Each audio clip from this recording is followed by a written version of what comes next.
ওই মুসলিমদের হাতে নাড়ু আমি খাবো না। তুমি না খাইলে না আমি খাবো। এখন আমারে সারা বাড়ি গঙ্গা জল ছিটাতে হইব। মা এসব আবল তবল কথা বললো না তো। শফিক আমার বন্ধু, বন্ধুই থাকবে। শফিক বাড়িতে আছি? কি ব্যাপার? তোদের রমজান মাস পড়েছে তাই গাছ থেকে একটা কাঁঠাল নিয়ে আসলাম। তোর আবার সব কাজে বেশি বেশি বেশি কথা বলিস নি তো। ঠিক আছে লে খাবো, ইফতারের টাইম হয়ে গেছে, হাত মুখ ধুয়ে আয়, একসাথে খাবো।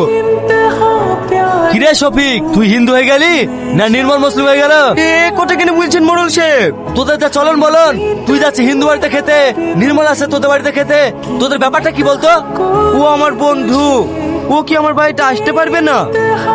না যাবে না, আমাদের এই সমাজের একটা নিয়ম আছে, অন্য ধর্মের লোকের সঙ্গে বেশি প্রীত করা যাবে না। আমি বাড়ি থেকে চলে যাচ্ছি। এই চল। কি ব্যাপার, আপনি কেন এসেছেন আমাদের বাড়িতে?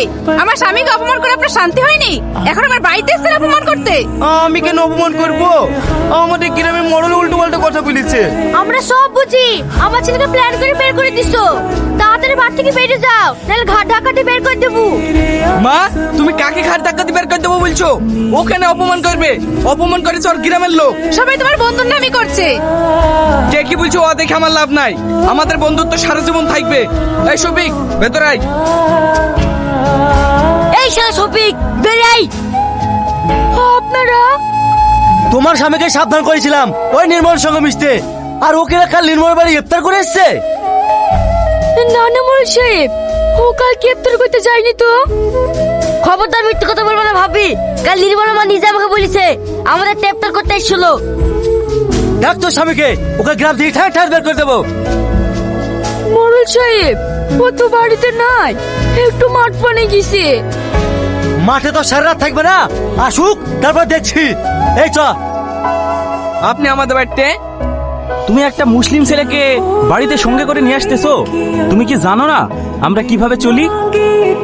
দেখুন ঠাকুর মশাই, এটা আমার ছোটবেলাকার বন্ধু, আমরা একসঙ্গে চলাফেরা করি, এতে আপনাদের আপত্তি কোথায়? আপত্তি আছে, তুমি হিন্দু একজন মুসলিম, তোমাদের এই মেলামেশা আমরা কোনোদিনই মেনে নিতে পারবো না। আমি এসব কিছু মানিনি, আমি একটা জিনিসই জানি, আমরা সবাই মানুষ। তুমি বেশি কথা বলো না তো, এই সমাজে থাকতে গেলে আমাদের কথা মেনে চলতে হবে। হ্যাঁ হ্যাঁ চলতে হবে, মেনে চলতে হবে, হ্যাঁ হ্যাঁ মেনে চলতে হবে। ওই নির্মল, ওকে এক্ষুনি বাড়ি থেকে বের করে দে, না হলে তোকে সমাজ থেকে বের করে দেবো। না না, আমার বন্ধুকে আপনারা সমাজ থেকে এক করে করবেন না, আমি চলে যাচ্ছি। না তোকে যাইতে হবে না, দেখি সমাজ আমার কি করতে পারে। ঠিক আছে আমরাও দেখতাছি তুমি এই পাড়ায় কি করে বাস করো। এই সবাই চলো। এই এখানে বসে কি করছি? ইফতারের টাইম হয়ে গেছে, যা সবকের জন্য খাবারের ব্যবস্থা কর। তোমাকে এখনো বলছি, তোমার এই মুসলিম বন্ধুর জন্য সমাজ ত্যাগ করো না, পরে কিন্তু তুমি অনেক বিপদে পড়বে। বন্ধুর জন্য মরতেও রাজি আছি, তুই বেশি কথা বলিস নি, তোকে যা বলেছি তাই কর।